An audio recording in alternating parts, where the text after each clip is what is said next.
이어서 유럽 증시 상황 안선아 영국통신원 연결해서 알아보겠습니다. 안녕하십니까? 네, 안녕하세요. 네, 유럽 주요 증시 일제히 하락 마감을 했습니다. 자세한 상황 좀 전해주시죠.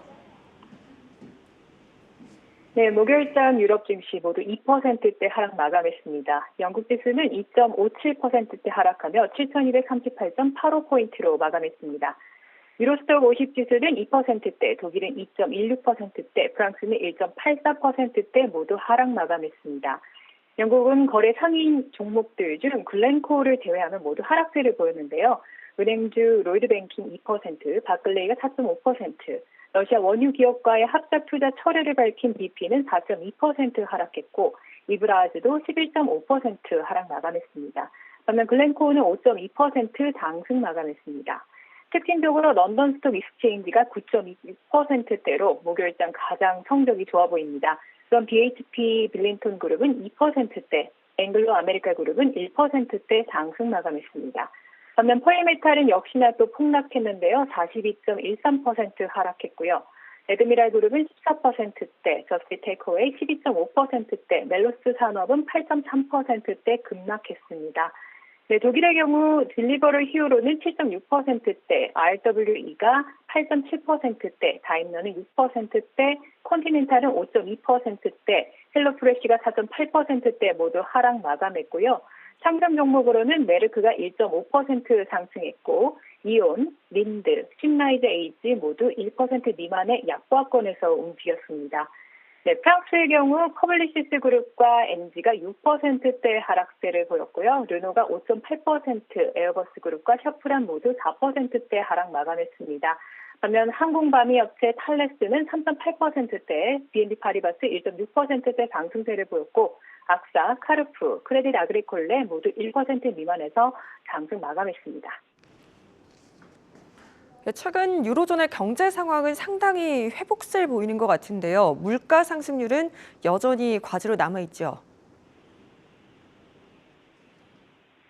네, 우크라이나 사태 전에 실시한 설문조사에 따르면요. 지난달 유로존 전역의 비즈니스 활동이 급격히 가속화되었다고 합니다.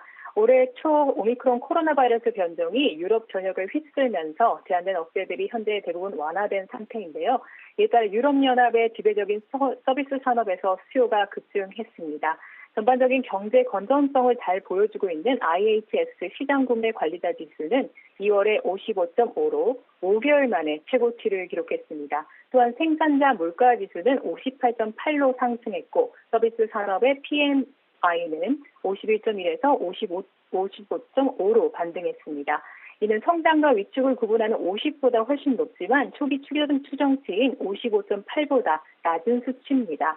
IHS 마켓의 수석 비즈니스 이코노미스트 크리스 윌리엄스는 2월 조사의 데이터는 우크라이나 침공 전 기업 활동 부분에서 0.6%를 초과했고 이는 GDP 성장률에 상응하는 속도로서 유로존 경제가 가속화되고 있음을 보여주고 있다라고 말했습니다. 한편 유로존 인플레이션은 지난달 5.8%로 사상 최고치를 기록했는데요. 수요일 공식 예비 데이터를 통해 밝혔습니다.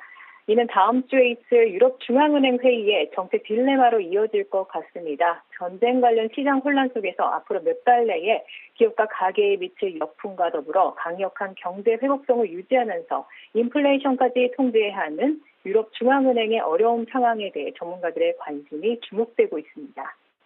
네, 다음 뉴스입니다. 독일의 최대 상장 기업인 방산업체 라인메탈은 지난달까지만 해도 자금난에 시달렸었습니다. 하지만 러시아의 우크라이나 침공 이후로 독일 수상 올라프 숄츠가 국가 방어 체제를 강화함에 따라 독일의 국방비 확대 1,000억 유로를 투입하기로 결정한 이후로 라인메탈 CEO는 세계에서 가장 인기 있는 임원 중 한 명이 되었습니다. 베를린의 국방 공약은 지난주 노드스트림 2 파이프라인의 중단과 러시아 가스 공급 중단과 더불어 수년간에 지켜온 독일의 국방산업 및 에너지, 금융정책 관련 방향성을 극적으로 재편하면서 독일 국방산업 부분의 주가가 연일 랠리를 이어가고 있는데요. 관련 제조업체들도 주문이 최대 50% 증가할 것이라고 예상하고 있습니다. 관계자들에 따르면 월요일 회의에서 러시아 우크라이나 공격에 대한 방어체제에 대한 독일 국방부는 세 가지 시나리오를 논의 중이며 독일 총리는 또한 프랑스와의 공동개발 프로젝트를 명시하면서 전투 전투 탱크 협력 강화를 예견했습니다. 한편 새로운 태세 전환으로 독일의 기후변화에 대비한 녹색에너지 비전은 더 흐려지고 있다라는 우려의 목소리도 높아지고 있는데요. 관련해서 에너지 회사 관계 회사들은 독일의 남은 원자로 세계에 대한 미래에 대해서 또 궁금해했었고, 석탄 발전 회사인 유니컨은 러시아 연료에 대한 독일의 의존성을 줄이기 위해서 독일 정부로부터 액화 천연가스 터미널 건설을 고려해달라는 요청을 받았다고 합니다. 사실 위 사업은 작년에 정부로부터 보류가 됐던 사업입니다. 독일 녹색당 대표 로버트 하베크는 현재 기후변화보다는 독일의 국가 안보 문제가 더 심각하다는 말을 남기면서 러시아 우크라이나 공격이 유럽 내 안보 긴장 고조 및 산업정책 변화의 필요성을 시사하고 있습니다. 네, 이상으로 한국경제TV 영국통신원 안순아였습니다.